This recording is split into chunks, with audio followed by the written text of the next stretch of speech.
Shalom Bapak Ibu yang dikasihi Tuhan. Shalom. Puji Tuhan.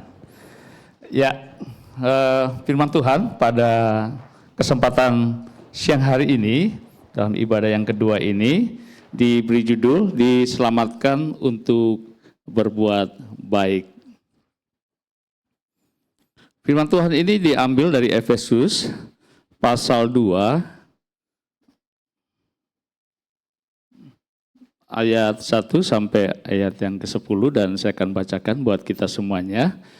Semuanya adalah kasih karunia. Kamu dahulu sudah mati karena pelanggaran-pelanggaran dosa dan dosa-dosamu. Kamu hidup di dalamnya karena kamu mengikuti jalan dunia ini, karena kamu mentaati penguasa kerajaan angkasa, yaitu roh yang sekarang sedang bekerja di antara orang-orang durhaka. Sebenarnya, dahulu kami semua juga terhitung di antara mereka. Ketika kami hidup di dalam hawa nafsu daging dan menuruti kehendak daging dan pikiran kami yang jahat, pada dasarnya kami adalah orang-orang yang harus dimurkai sama seperti mereka yang lain.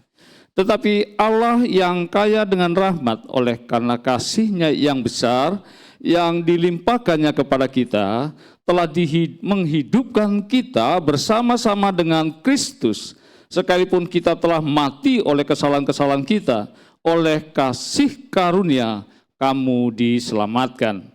Dan di dalam Kristus Yesus Ia telah membangkitkan kita juga dan memberikan tempat bersama-sama dengan Dia di sorga, supaya pada masa yang akan datang Ia menunjukkan kepada kita kekayaan kasih karunia-Nya yang melimpah-limpah sesuai dengan kebaikan-Nya terhadap kita dalam Kristus Yesus.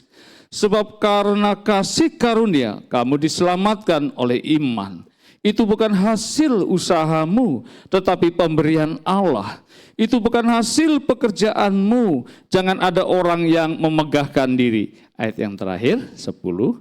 Karena kita ini buatan Allah, diciptakan dalam Kristus Yesus untuk melakukan pekerjaan baik yang dipersiapkan Allah sebelumnya. Ia mau supaya kita hidup di dalamnya. Bapak Ibu yang dikasihi Tuhan, jika kita melihat dari judulnya, itu ditulis demikian ya, diselamatkan untuk berbuat baik. Dan ini ada 1, 2, 3, 4 kata ini, itu sudah baku, tidak bisa dibalak-balik. Maksudnya seperti ini misalnya, ya berbuat baik untuk diselamatkan. Nah itu udah sangat nggak boleh sama sekali. Yang benar adalah kita diselamatkan melalui pengorbanan Kristus Yesus di kayu salib. Sehingga kepada barang siapa yang percaya kepadanya, kita beroleh anugerah yang keselamatan yang kekal ya. Artinya bahwa Tuhan menyelamatkan kita terlebih dahulu.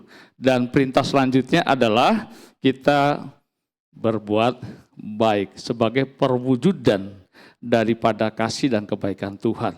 Jadi boleh dikatakan demikian. Berbuat baik itu adalah semua yang Tuhan inginkan dalam perjalanan kehidupan kita.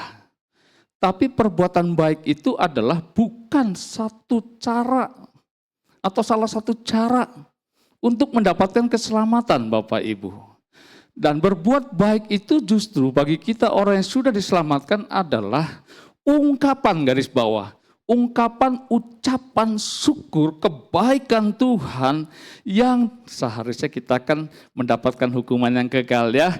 Tapi kita diselamatkan oleh pengorbanan kematian Kristus di kayu salib. Amin Bapak Ibu. Jadi kita adalah orang-orang yang sangat beruntung.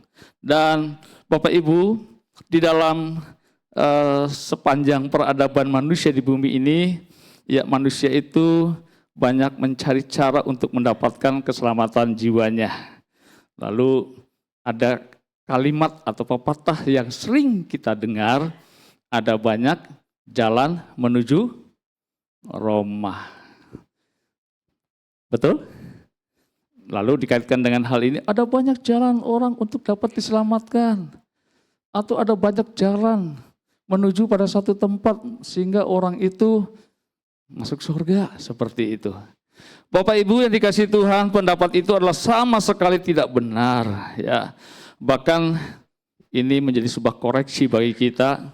Saya seringkali juga mendengar pernyataan ini disampaikan oleh orang Kristen itu sendiri. Oleh karena itu, kalau masih ada yang berpendapat demikian, tentu kita harus bertobat. Bapak Ibu yang dikasihi Tuhan, hanya ada satu jalan saja menuju keselamatan itu. Ya, seperti diperkatakan dalam firman-Nya, akulah jalan dan kebenaran dan hidup. Tidak ada seorang pun datang kepada Bapa kalau tidak melalui aku, Tuhan Yesus. Mari kita kembali kepada konteks firman Tuhan yang tadi sudah kita baca bersama. Di tengah-tengah banyaknya keyakinan dan ajaran bahwa untuk diselamatkan, seseorang harus banyak berbuat amal. Kekristenan menawarkan anugerah. Hanya oleh kasih karunia beriman kepada Kristus, kehidupan kekal kita dapatkan dalam keberadaan di dunia ini.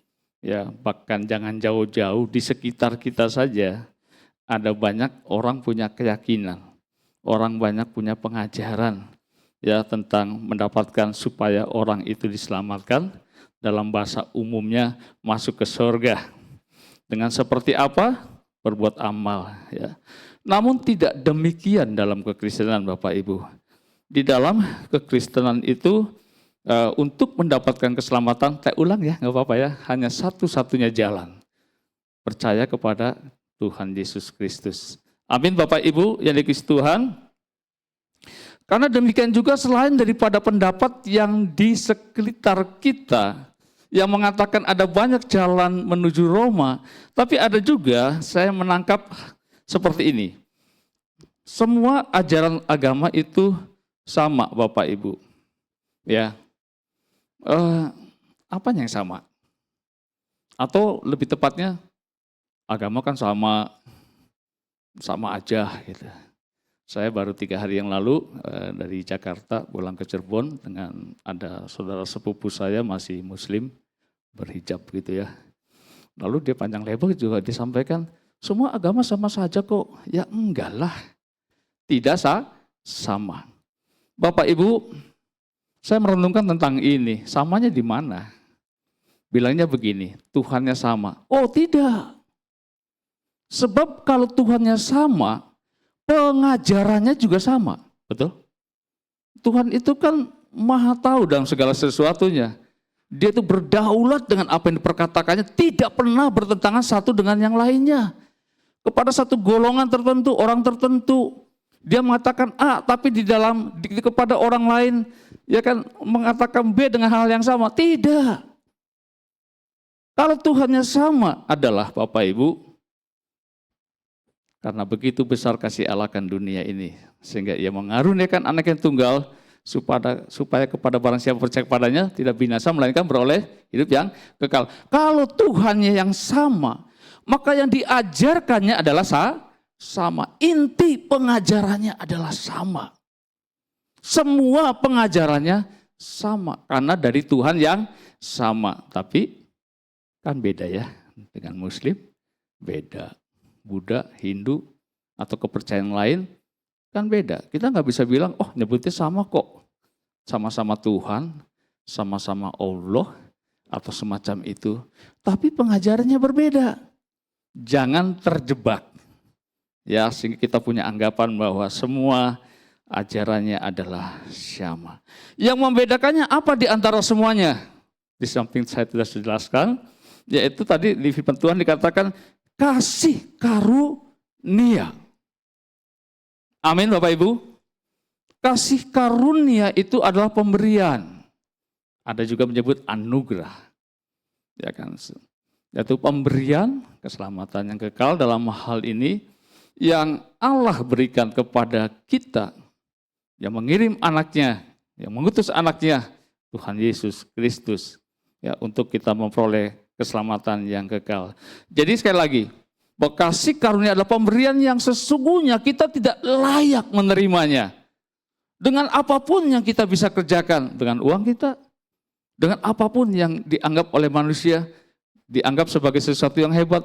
Tidak ada sesuatu pun yang bisa untuk kita mendapatkan apa itu keselamatan selain daripada pemberian daripada Allah. Dalam bagian lain dikatakan bahwa kasih karunia ini adalah inisiatif Allah untuk memberikan kepada kita. Makanya kan kita nggak bisa bayar gitu ya. Semua didapatkan dengan cuma-cuma. Ya, barang yang fana, nggak bisa lah ya untuk kita mendapatkan kehidupan yang kekal itu sendiri. Selain daripada Tuhan Allah berinisiatif, dia datang ke manusia. Bapak Ibu dikasih Tuhan, di dunia ini orang untuk dapat mencapai Allah itu dengan cara beragama, betul? Oleh karena itu dengan cara beragama sekali lagi tidak akan pernah manusia sampai kepada Allah. Karena apa? Dosa itulah ya manusia telah jatuh menjadi satu penghalang, pemisah antara Tuhan dan manusia. Selain daripada Tuhan sendiri yang datang mengaruniakan keselamatan yang kekal bagi setiap kita yang percaya kepadanya. Bapak Ibu yang dikasih Tuhan, saya minta ada gambar di sini.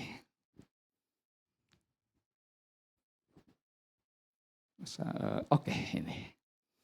Yang sekolah minggunya tahun 1909 sekian. Saya ingat sekali waktu saya persiapkan firman Tuhan ini, saya tahun 88 saya ngajar sekolah minggu. Jadi waktu ini, loh kok seperti nyambung ya. Saya ingat ini pelajaran saya waktu saya ngajar sekolah minggu. Berarti tahun 80, 70-an mungkin diajarkan. Sekarang sekolah minggu diajarkan nggak ya? Ya Bapak Ibu yang dikasih Tuhan, apa yang menarik dari gambar ini? Ya lihat dulu gambarnya ya. Ada yang sudah pernah tahu sekolah minggu belajar ini atau mengajar? Sudah ada? Boleh tahu nggak ke tangan? Ada? Ya generasi yang umurnya di atas 50 tahun ya. Ini melekat banget buat saya. Ya bukti waktu saya persiapkan ini saya langsung ingat ini. Oh ingat saya dulu mengajarkan tentang ini. Bapak Ibu yang dikasih Tuhan, tadi di dalam firman Tuhan kita sudah baca, ya saya nggak ulang lagi, sebelum menerima keselamatan.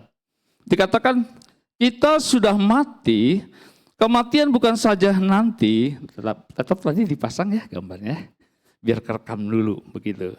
Ya, tetapi menjadi hal yang sudah terjadi dalam diri orang yang belum percaya kepada Kristus.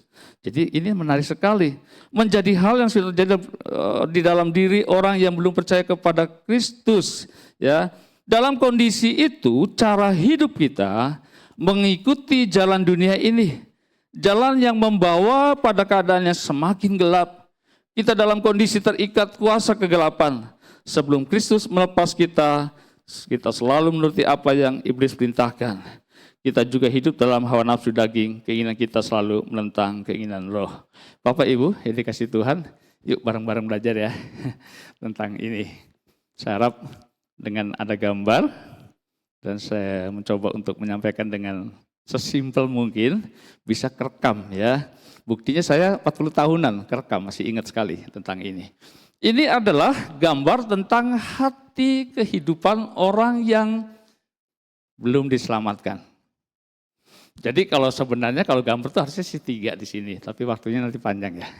Itu di sini. Awal mulanya kan manusia dengan Allah itu bersahabat. Karena belum jatuh dalam dosa. Manusia dapat bergaul dengan Allah, ya gitu ya. Nggak ada penghalang seperti itu. Dapat berelasi dengan Tuhan Allah dan sebagainya. Nah, akibat manusia jatuh dalam dosa, upah dosa itulah maut. Ya. Nah, upah dosa maut itu manusia mengalami kematian. Kematian itu ada 3. Kematian jasmani akibat dosa itu seharusnya manusia itu kan kalau nggak jatuh dalam dosa abadi ya, mengalami kematian, dia mati. Tapi ada hal yang menarik, mati rohani. Ingatkah waktu Tuhan berkata kepada Adam, Hawa ya, bahwa bolehlah semua makan ini, semua buah-buahan di taman ini. Tapi satu hal, janganlah satu buah, ada satu buah yang tidak boleh dimakan, buah pengetahuan tentang yang baik dan yang buruk. Sebab jikalau engkau memakannya, apa dikatakan? engkau akan mati. Matikah secara jasmani? Enggak mati secara jasmani. Belakangan Adam itu mati, Hawa juga mati. Secara rohani, karena pelanggaran, karena dosa. Dosa itulah yang membuat manusia mengalami kematian rohani. Kenapa? Dosa itu dalam bahasa aslinya disebut hamartia. Hamartia itu meleset dari sasaran. Jadi sama dengan manusia melanggar, tidak mentaati apa yang Tuhan kehendaki, tetapkan. Itu dosa, meleset dari sasaran. Ingat ya, kalau ada orang panah itu, lalu ada bulatan, lalu ada tengahnya, titik tengahnya. Nah, namanya dosa itu panah, itu meleset. Semuanya keluar dari jalurnya. Itu adalah dosa, meleset dari sasarannya. Bapak Ibu, kemudian setelah itu, tadi ada, saya bilang kematian ada 3 ya, satu lagi kematian yang kekal. Karena orang tidak memperoleh anugerah keselamatan, sehingga dia mengalami kematian yang kekal. Bapak Ibu, ini hati yang dia belum diselamatkan oleh Tuhan. Apakah isi hatinya? Gelap. Lalu apa dalamnya? Orang yang di luar Kristus. Ini ada gambar serigala. Ya, saya singkat aja ya. Pencuri dengan karakter pencuri dan sebagainya. Ada ular licik. Ini yang tukang marah nih. Macan. Lalu ada lagi sini kura, malas baca firman, malas bekerja, banyak kemalasan ya, yang menjadi penghambat dalam kehidupannya. Lalu ini ada najis nih, babi. Ya, kalau babi guling enak ya, bikin sate enak ya, saya juga suka. Tapi ini babi yang melambangkan tentang kenajisan. Lalu ini tukang nanduk ini, dikit-dikit nanduk. Nyeruduk, apa itu? Kambing. Dan itu adalah merak. Merak itu adalah melambangkan tentang yang sombong, orang yang sombong. Mata hatinya itu gelap tentu saja, luka. Kita tahu kalau mata luka berarti kita tidak bisa memandang sesuatu dengan benar, betul? Ya, itulah mata yang luka. Selalu pandangannya salah terus, tidak fokus dengan baik. Lalu hidupnya dikuasai oleh iblis sebagai bapak penguasanya. Bapak Ibu yang dikasihi Tuhan, sebelum manusia menerima anugerah keselamatan, itu adalah menjadi sebuah gambaran tentang kehidupan orang-orang yang belum percaya di dalam Tuhan. Tentu menjadi satu pertanyaan pada saat kita lihat ini, semua berkaca kepada masing-masing pribadi.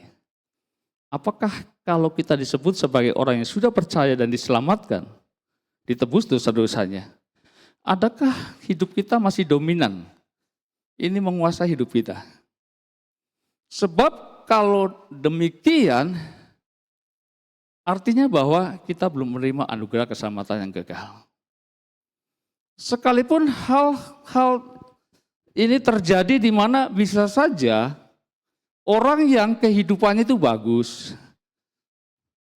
ya, baik, bagus aja pokoknya, kesaksiannya bagus. Tapi boleh dikatakan omong kosong. Boleh dikatakan itu adalah sebuah kemunafikan hidup kalau tidak dasarnya mulai dari sini. Apa yang tadi saya katakan, kita harus bercermin, melihat pada diri kita masing-masing. Sudahkah hati kita dipenuhi dengan Yesus Kristus sebagai Tuhan dan Raja? Nah, yang bagian ini nanti dijelaskannya ya di poin yang kedua. Bapak Ibu yang dikasihi Tuhan, tentang perbuatan-perbuatan yang dilambangkan dengan binatang ini kan sebenarnya kalau diterjemahkan lebih luas, tentu lebih daripada itu. Sebab ada banyak perbuatan-perbuatan yang lain yang tentu saja boleh dikatakan tidak terwakili oleh gambar-gambar ini. Karena dosa itu banyak ya, segala macamnya banyak. Bapak Ibu, Tapi Alkitab mencatat dalam Galatia 5 ayat 19 sampai 21 dikatakan, perbuatan daging telah nyata, yaitu percabulan, kecemaran hawa nafsu, penyembahan berhala, sihir, perseteruan, iri hati, amarah, kepentingan diri sendiri, pencideraan, roh pemecah, kedengkian, kemabukan, pesta pora. Nah, ditulis begini, dan sebagainya. Artinya yang dicatat itu masih lebih banyak lagi ya yang semacam itu yang menunjukkan tentang perbuatan daging. Dalam poin yang kedua, Bapak Ibu, di dalam ayat 8 yang 9 kali ini saya bacakan, sebab karena kasih karunia kamu diselamatkan oleh iman. Itu bukan hasil usahamu, tetapi pemberian Allah. Itu bukan hasil pekerjaanmu, jangan ada orang yang memegahkan diri. Nah, tertulis di slide-nya, ini ganti dulu ya. Poin yang kedua. Meskipun sepertinya menekankan tanggung jawab manusia, keselamatan melalui usaha dan perbuatan tidak akan menghasilkan apapun. Di dalam Yesaya 64 ayat 6 menyebut bahwa kesalehan manusia di hadapan Tuhan tak ubahnya seperti kain kotor. Manusia tidak mampu menyelamatkan dirinya. Itulah sebabnya kita diselamatkan bukan karena perbuatan, amal, kebaikan atau usaha apapun, melainkan karena anugerah Allah. Jadi sama sekali tidak ada satu kekuatan apapun yang membuat manusia menjangkau, ya, menghampiri Tuhan. Bahkan tentang sekalipun perbuatan baik kita beramal, ada ya orang-orang yang memiliki hartanya banyak khususnya, dia pakai hartanya sedemikian rupa yang dia lakukan sebagai bukti perbuatan baik yang menjadi berkat banyak orang sekalipun Bapak Ibu. Namun Alkitab mengatakan dalam Yesaya 64 ini bahwa sekalipun itu kita lakukan, maka kesalehan kita, perbuatan baik kita itu disebut tak ubahnya seperti kain kotor. Nah, dan kain kotor itu bermakna yang dimaksudkan kotor itu adalah kain pembalut wanita. Jadi itu sangat kotor. Bayangkan ya, kurang apa ya berbuat baik. Pokoknya bagus ya, kelakuannya, tindakannya, sekalipun seperti itu. Namun sehebat apapun perbuatan baik manusia itu di hadapan Tuhan, itu seperti kain kotor. Ya, tapi bukan berarti pula bahwa kita itu tidak boleh melakukan perbuatan baik. Sekali lagi tadi awal saya sudah katakan, perbuatan baik itu harus dilakukan. Tapi janganlah perbuatan baik itu menjadi sebuah alasan untuk kita memperoleh anugerah keselamatan. Karena itu enggak mungkin. Kalau dasarnya karena perbuatan baik, usaha, upaya dilakukan oleh manusia Bapak Ibu. Yang utama adalah terima anugerah keselamatan yang kekal. Dan melalui keselamatan yang kekal yang sudah kita dapatkan itu, maka wujud daripada kita orang-orang yang terima anugerah keselamatan, yaitu mewujud nyatakan dalam salah satu tindakan saja sebenarnya tentang perbuatan baik. Hal yang lain kan banyak, betul? Perbuatan baik itu bisa dijawantahkan, dapat diuraikan akan lebih luas lagi ya. Nah, nanti tentang perbuatan baik dalam poin yang ketiga, ciri-cirinya, bentuknya seperti apa. Bapak Ibu yang dikasihi Tuhan, luar biasa kita sebagai anak-anak Tuhan yang diberi anugerah keselamatan yang kekal. Karena siapa kita? Betul? Siapa kita? Kalau kita mau memaknai ini lebih dalam, maka tentu sebagai orang-orang yang telah diselamatkan, semestinya kita itu tidak, bahasa Jawa bilang umpa-umpaan gitu. Hidupnya karet dewek. Tapi hidupnya adalah kita sudah menjadi milik Kristus yang ditebus oleh darah Kristus. Yang kedua adalah satu kehidupan di mana kita belajar mentaati dan melakukannya dalam perjalanan kehidupan kita seturut dengan apa yang Tuhan inginkan. Betul Bapak Ibu? Ya. Saya baru mau jelaskan yang gambar yang tadi. Tadi kan baru satu babak nih, babak yang keduanya. Ya, ini kelanjutan daripada tadi apa yang sudah dapat saya jelaskan. Ini adalah Di atasnya gelap, ini anak terang sebutnya. Hati seharusnya garis bawah. Yang dialami, yang terjadi, yang ada pada setiap orang-orang yang sudah menerima anugerah keselamatan yang kekal, di mana dari gelap terbitlah terang. 2 Korintus 5:17, apa katanya? Dari hidup yang lama menjadi baru di dalam Tuhan. Ya, hidup baru yang bagaimana? Adalah hidup yang diterangi oleh kasih Kristus. Diterangi di mana hatinya tidak lagi gelap seperti ini, tetapi Yesus itulah yang menjadi Tuhan dan Raja dalam kehidupan kita, yang memerintah. Oleh karena itu, seharusnya lah segala perilaku perbuatan kedagingan tadi itu dia tidak sama sekali mendapat tempat di hati setiap orang yang percaya. Kita memang belum sempurna. Ya, tapi dalam belum kesempurnaan itu kita sedang menuju kesempurnaan. Oleh sebab itu, kita perlu Yesus yang bertahta dalam hati kita. Dia yang berdaulat atas hidup kita. Sehingga apa yang dianggap sulit ya kadang ya berubah itu. Setuju? Wong Jawa bilangnya watak nggawa ngurek. Jadi kalau wataknya sudah ngurek itu ke dalam, itu katanya sulit untuk berubah. Oh tidak demikian. Di dalam Tuhan ada kuasa firman-Nya. Tinggal bagaimana kita mau mentaatinya, melakukannya, sehingga kita mengalami perubahan dalam kehidupan ini, keadaan yang lebih baik lagi. 2 Timotius 3 ayat 16. Mungkin saya nggak bahas lebih panjang ya. Ya, firman Tuhan itu bisa mengubah karakter kita. Orang bilang nggak bisa, oh no, nggak ada yang tidak bisa.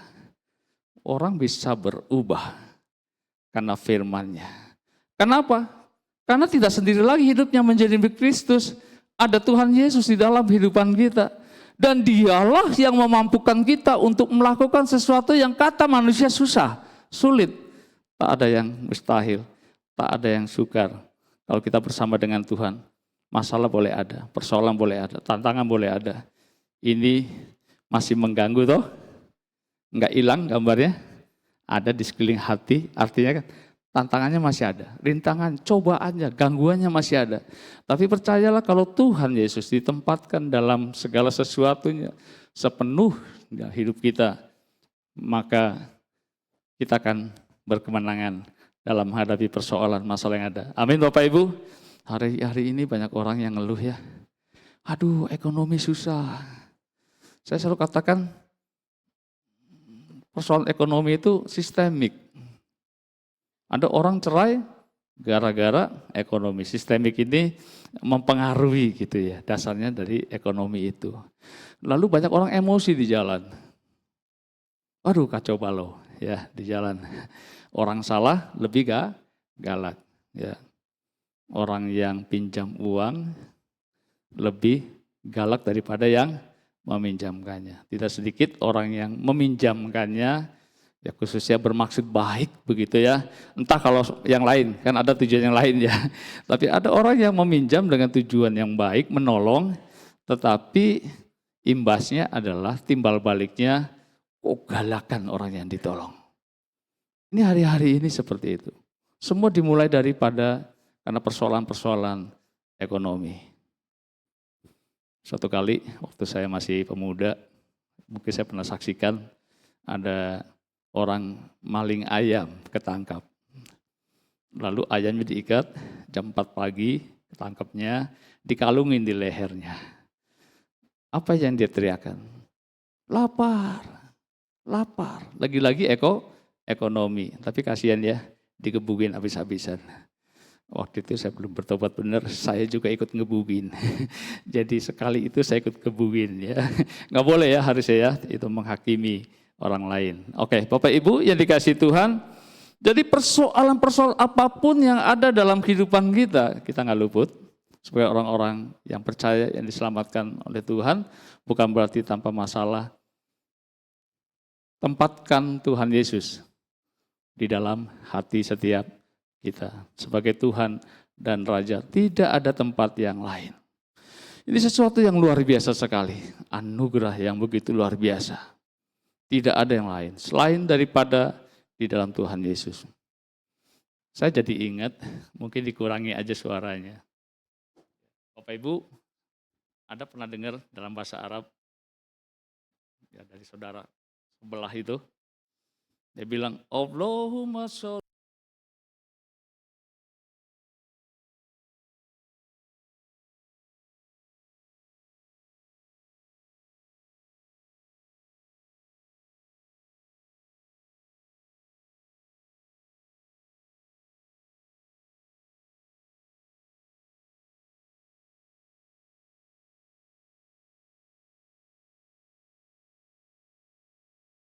Bagaimana mungkin menerima anugerah keselamatan yang kekal kalau orang yang dianggapnya sebagai penuntun untuk masuk ke dalam surga yang kekal itu masih sampai hari ini didoakan.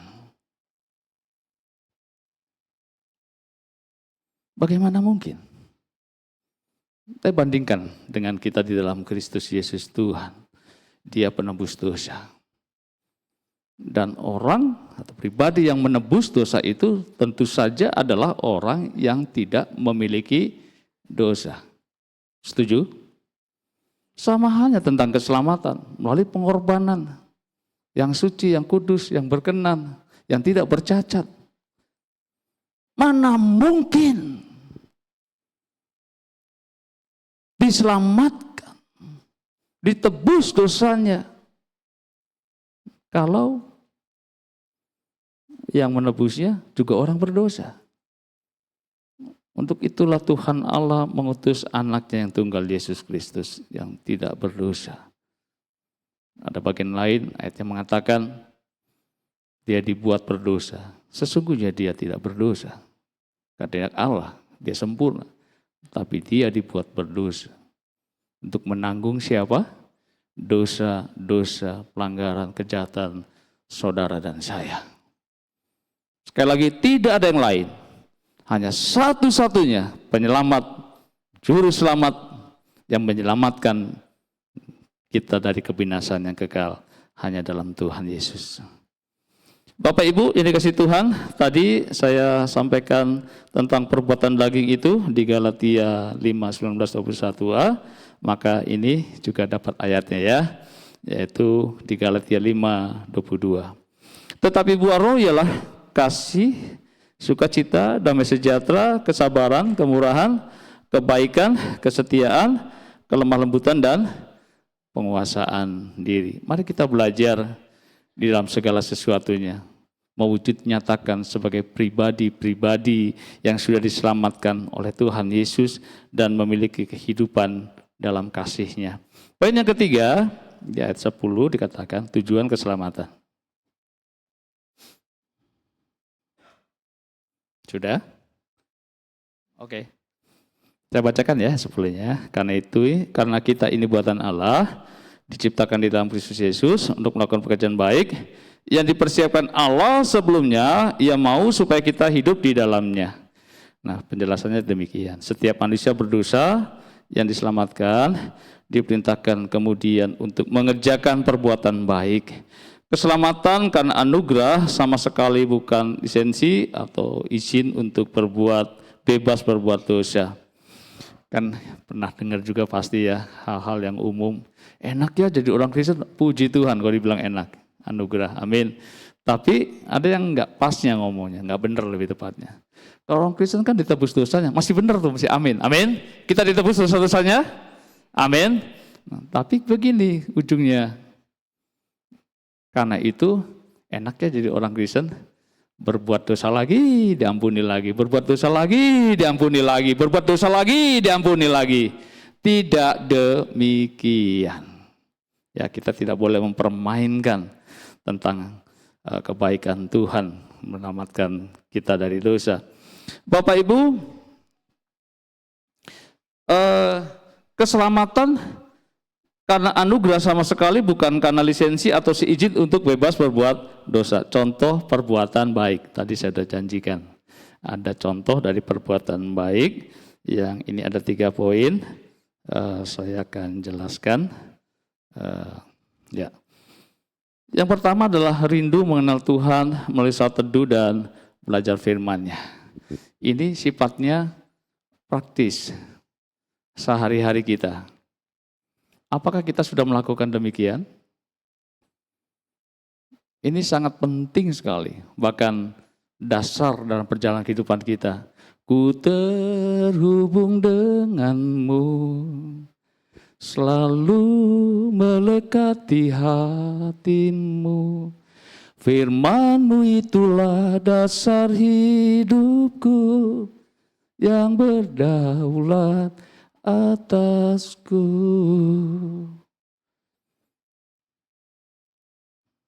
Sudahkah kita mempraktekkan ini? Ada pelajaran yang menarik, Tuhan itu bisa ajar kita untuk melihat satu perjalanan kehidupan kita ya, bahkan tidak melulu dengan orang Kristen.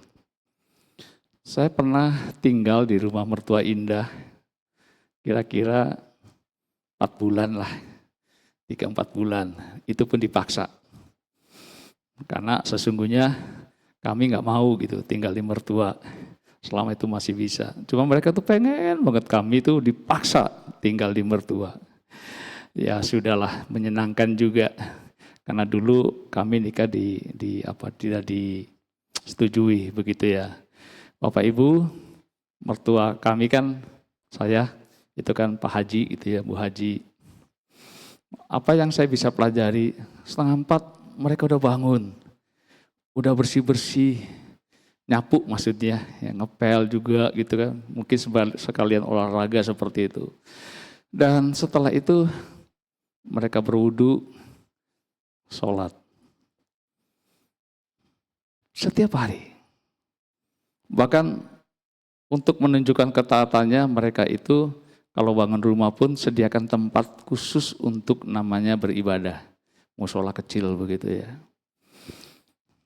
Saya biasa saja sih, bangun doa ya terima kasih Tuhan, baca firman ya sekedarnya begitu ya. Tapi sejak saya di mertua, saya diingatkan Tuhan. Untuk Tuhannya yang mati, yang tidak menyelamatkan dosa. Dia berjuang sedemikian rupa untuk mendapatkan perkenanan Tuhannya. Lah kamu tidur nyenyak, doa secukupnya, baca firman secukupnya. Saya udah baca firman juga sih dari dulu. Tapi jauh berbeda dengan hari-hari ini tentunya. Saya diingatkan seperti itu, saya bertobat. Saya sadar. Dan akhirnya saya banyak belajar juga. Bahwa ada ayat mengatakan berlomba-lombalah dalam perbuatan baik, diterjemahkan oleh saya itu berlomba-lombalah bagaimana kita meningkatkan kesetiaan kita kepada Tuhan lebih baik lagi dari hari sebelumnya untuk hari-hari selanjutnya. Bapak Ibu malu nggak sih kalau pagi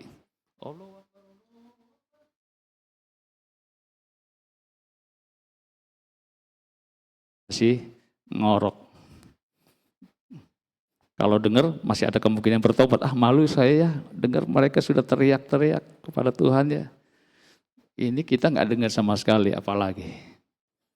Mari kita melihat keadaan sekeliling itu bisa menjadi satu pelajaran bagi kita. Tuhan bisa memakai peristiwa keadaan sekeliling kita untuk menjadi sebuah alat. Tuhan menegur, mengingatkan kita. Kebaikannya dinyatakan kepada kita. Bapak Ibu dikasih Tuhan, bagaimana wujud daripada ucapan terima kasih kita kepada Tuhan? Tentu saja adalah kita melakukan bagaimana kita rindu mengenal Tuhan melalui saat yang teduh dan belajar firman-Nya. Pak, saya pendidikannya nggak tinggi. Wow, no. Pendidikan tinggi tidak menjamin orang untuk bisa datang dan bergaul dengan Tuhan. Karena ada banyak juga orang yang pendidikan tinggi, kecerdasannya hebat. Kadang-kadang saya juga iri ya, kok itu kalau di LAC itu, debat itu pintar-pintar sekali, orang-orang cerdas. Tapi mereka sebagai orang-orang yang tidak mengenal Tuhan. Artinya tidak jadi jaminan orang pendidikan tinggi, pintar sekalipun, berpikirnya hebat sekalipun, untuk orang itu bisa bergaul dengan Tuhan. Demikian juga sebaliknya, Pak saya pendidikannya rendah, saya cuma SD sekedar baca. Wow, Tidak jadi jaminan untuk bapak dan ibu yang punya pendidikan rendah, yang tidak punya kecerdasan yang tinggi misalnya, untuk tidak dapat bergaul dengan Allah. Tuhan tahu, Tuhan mengerti bahasa kita, apapun pendidikan latar belakang kita, status kita. Yang utama adalah hati yang sudah diperbaharui oleh Tuhan, tadi gambarnya. Yang di dalamnya adalah kita membangun hubungan yang intim dengan Dia. Ada kerinduan dengan firman-Nya. Bagaimana kita bisa menyaksikan segala kebaikan Tuhan dan kemurahan Tuhan kalau kita tidak pernah mengenal firman-Nya? Sama ya seperti anak kepada bapaknya, bapaknya kepada anaknya. Minta baik, jaluk baik. Tapi nggak pernah bergaul karib dengan bapaknya. Tidak pernah membangun relasi dengan bapaknya. Minta baik. Nggak punya relasi, nggak mengenal bapaknya dengan baik. Kalau bapaknya sih pasti baik. Bapak Tuhan Allah yang begitu penuh dengan kasih. Amin. Nah, melalui itu semuanya bagaimana dan apa yang harus kita lakukan? Kita rindu mengenal firman-Nya. Tuhan kita itu Tuhan yang ajaib luar biasa dalam membangun relasi dengan kita. Enggak melulu harus kita duduk diam, saat teduh, enggak melulu, itu bagian cara. Sampai setir motor bisa Tuhan berbicara? Bisa kita membangun relasi dengan firman-Nya? Bisa. Yang sawah, yang nyawah maksudnya, yang dagang, bisa. Bapak Ibu, saya bukan seorang pendeta yang full time, yang istilahnya gini, enggak mengerjakan satu pekerjaan sekuler. Saya punya pekerjaan, saya punya usaha begitu. Lalu apakah membangun relasi dengan Tuhan, dengan firman-Nya itu saya harus duduk diam di waktu tertentu? Iya, betul. Tetapi sambil bekerja, saya sering kali mendapatkan firman, rema lagi. Sering banget. Ya panjang nanti ceritanya. Tapi setiap hari saya berani katakan, ada aja Tuhan berbicara melalui firman-Nya. Melihat sesuatu gitu ya. Kan saya juga suka tanam-tanam. Tanam saya ingat firman-Nya. Ya kan, tentang menabur. Itu langsung firman-Nya. Jadi sambil ngerjakan lagi nanam apa itu, pikiran gitu firman-Nya tuh. Hatinya tuh ada konteks. Oh firman-Nya ada bicara begini. Saya mengerjakan apa ini itu, tahu-tahu ada firman yang muncul. Bahkan, bukan jorok ya. Kita lagi di kamar mandi, bisa dapat firman? Amin. Ada yang begitu? Iya. Dimanapun dia bisa berbicara. Intinya adalah bagaimana kita rindu mengenal Tuhan. Dan setuh dan belajar dalam firman-Nya. Kami bersyukur hamba-hamba Tuhan di GBI Raja Wali yang bikin renungan khususnya ya. Yang setiap hari tuh, Senin sampai Minggu. Dan itu juga menjadi sarana bagi kami hamba-hamba Tuhan untuk terus terhubung dengan firman-Nya. Setiap hari, bagaimanapun juga ya kadang-kadang harus dipaksa. Ya, ingat ya, kadang-kadang kedagingan kita itu menjadi satu penghambat untuk kita bisa datang kepada Tuhan, berhubung dengan Tuhan. Kita harus paksa dengan kekuatan Tuhan, kita mohon. Bapak Ibu dikasih Tuhan, yang kedua adalah memberi diri melayani Tuhan melalui talenta atau panggilan masing-masing. Tuhan menetapkan kita menjadi umat pilihannya, orang-orang diselamatkan, bukan menjadi pengangguran. Tapi Tuhan punya maksud dan tujuannya kepada kita agar kita mengambil bagian dalam melayani Tuhan. Dengan berbagai macam berbeda setiap orang satu dengan yang lainnya. Pertanyaannya adalah, sudahkah kita mengambil bagian di dalam melayani Tuhan? Enggak harus semua di mimbar ya. Kalau di mimbar semua, nanti gimana? Enggak bisa toh? WL singa semua ada panggilannya masing-masing. Sekalipun mungkin disebut ada yang sedikit, 1 talenta, 3, ada 5, ada 10. Tapi semuanya saya percaya bahwa Tuhan telah menetapkan kita sebagai anak-anaknya yang juga mengaruniakan kepada kita talenta untuk kita bisa kerjakan melayani Tuhan. Amin Bapak Ibu. Kalau enggak, kita disebut dengan orang Kristen pengangguran ya. Dan itu tidak boleh, Tuhan tidak kehendaki. Mari kita melayani Tuhan dengan sesuai panggilan dan talenta masing-masing yang Tuhan percayakan kepada kita. Lalu bagaimana juga ya kita tahu apa sih talenta kita, karunia kita, kalau kita tidak membangun relasi dengan Tuhan. Lagi-lagi membangun relasi dengan Tuhan itu, bergaul karib dengan Tuhan, rindu akan Tuhan itu penting sekali. Ya kan? Ya kan, kalau misalnya kayak bos punya pegawai, ujuk-ujuk nggak kenal dekat dengan bosnya, lalu mau kerja apa ya?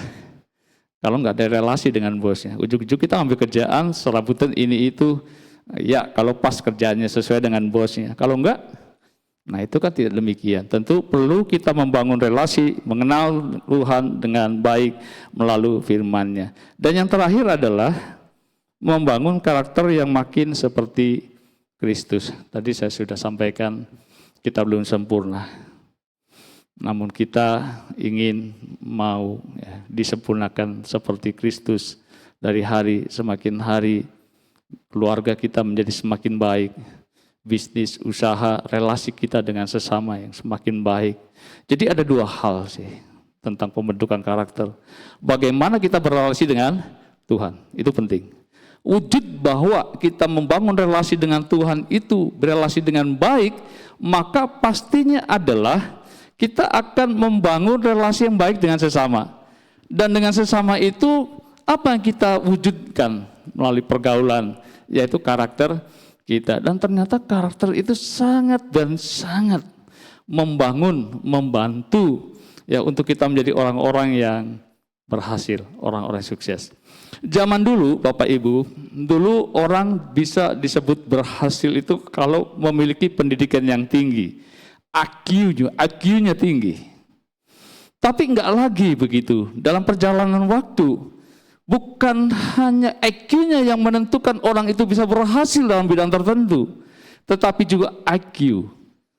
Pak Hadi nanti terjemahkan. Kecerdasan karakter ya Pak. Kecerdasan karakter. Jadi karakter itu bisa dibangun Bapak Ibu. Bisa dibentuk menjadi seperti apa? Yaitu melalui apa? Firman-Nya. Amin. Ya, kalau kita mau karakter yang kuat, maka kita harus membangun karakter itu dengan firman-Nya. Bapak Ibu yang dikasihi Tuhan, kiranya firman Tuhan pada siang hari ini memberkati kita semuanya. Saya undang bangkit berdiri dan saya minta untuk pemain musik, mari bangkit berdiri.